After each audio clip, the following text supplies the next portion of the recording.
In today's video, I'm going to teach you here's how to add a simple finance tracker in Notion. Whether you're budgeting for the first time or just want a clean place to keep your numbers, this walkthrough will get you set up quickly and confidently. Start by opening Notion in your browser and logging into your workspace.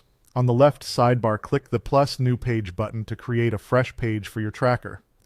Next, click Templates to browse Notion's template gallery. In the search bar, type Finance or Budget, then choose a layout you like and click Use this template. Templates give you a ready-made structure so you don't have to start from scratch, but you can still customize everything to fit your needs. Once the page is created, click anywhere in the template to edit the categories so they match your situation. Common ones include income, expenses, savings, and investments.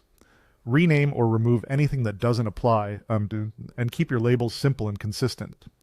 Clear categories make it much easier to track where your money is going and how your goals are progressing. Now add your main table. Click into the page, type /table, and choose Table, Inline. This places a database right on the page so you can see your data alongside any notes or headings. Inline tables are great for dashboards because everything stays in one view and feels easy to manage. Set up your columns so the table captures exactly what matters.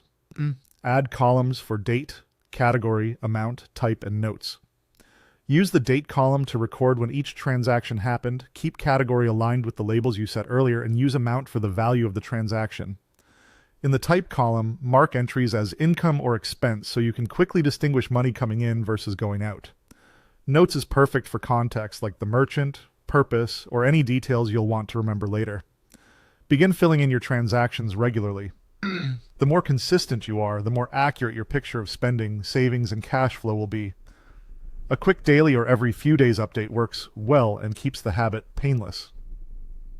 To track totals, use the sum function on the amount column. At the bottom of that column, choose Sum, and Notion will automatically total your amounts. This updates as you add entries, giving you a clear running total without any manual math. That's it. Review your tracker weekly to understand trends, adjust your budget, and stay in control. Your finance tracker is ready in Notion. Track spending, savings, and investments easily. Subscribe for more tutorials.